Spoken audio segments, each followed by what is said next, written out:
Sometimes the most powerful things come in the smallest packages. And today, we're diving into what might be the most powerful 52 words in all of American history, the Preamble to the U.S. Constitution. This isn't just some fancy intro, it's the mission statement that defined an entire nation. Let's get into it. Yep, that's it. 52 words. Think about that for a second. That's shorter than most text messages.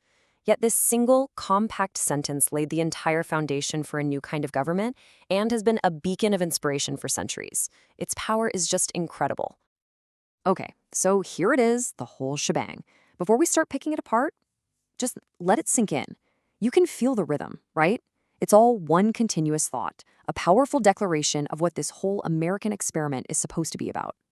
All right, so first up, what is it about these 52 words that gives them so much punch?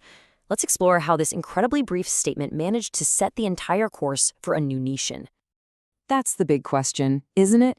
How can so few words carry so much meaning, so much weight? Well, the secret isn't just in what the words say. It's about the massive problems they were written to solve. To really get it, you have to look at what America was like before the Constitution. So let's rewind a bit. The Revolutionary War was over, but things were not great. The brand new United States was honestly on the verge of falling apart. Its first attempt at a government was a total mess. See, the first rulebook they had was something called the Articles of Confederation, and it was, well, a disaster. It created a firm league of friendship, which sounds nice, but it basically meant there were 13 tiny, bickering countries. The central government couldn't raise money, couldn't enforce laws. Each state was just doing its own thing. It was absolute chaos.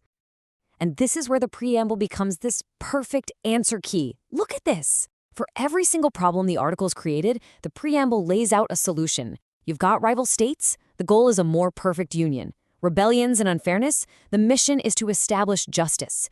No way to defend the nation? We have to provide for the common defense. It was literally a point-by-point plan to fix what was broken. Now we get to what is, without a doubt, the most radical part of the whole document. Those first 3 words, they changed everything.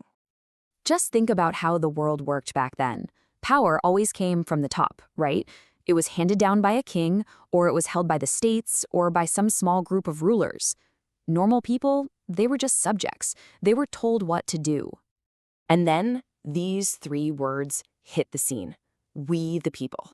It doesn't say we the states, or we the generals, or we the wealthy landowners.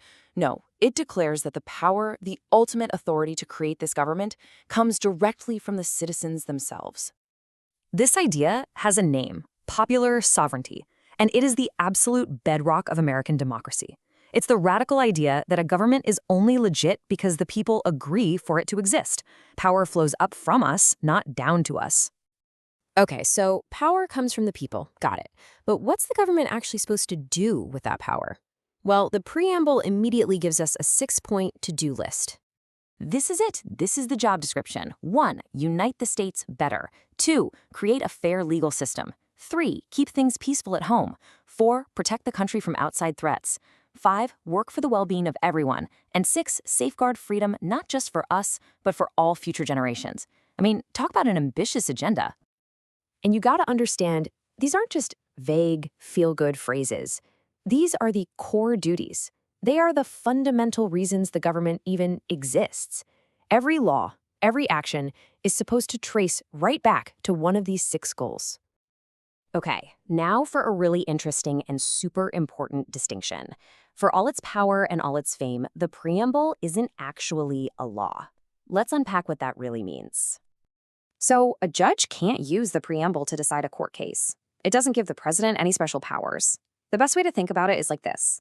The preamble is the why. It's the mission statement. The rest of the Constitution, that's the how, the operating manual that lays out all the rules. But just because it isn't a law doesn't mean it's not powerful. Its true power is in the promise it makes, and you see that promise echoing all through American history. Activists fighting for women's right to vote pointed to the preamble. Lincoln's famous Gettysburg Address was channeling the preamble. The civil rights movement held it up to demand that the nation finally live up to its own founding ideals. This quote really just nails it. The preamble is a perpetual promise. It's the standard, the ultimate yardstick that we, the people, can use to measure how our government is doing. And that really brings it all back to us, right here, right now. The preamble laid out these 6 huge goals over 2 centuries ago, and it's a mission that's never truly finished. So the question it leaves us with is a personal one. How are we, the people, doing in pursuit of those goals today?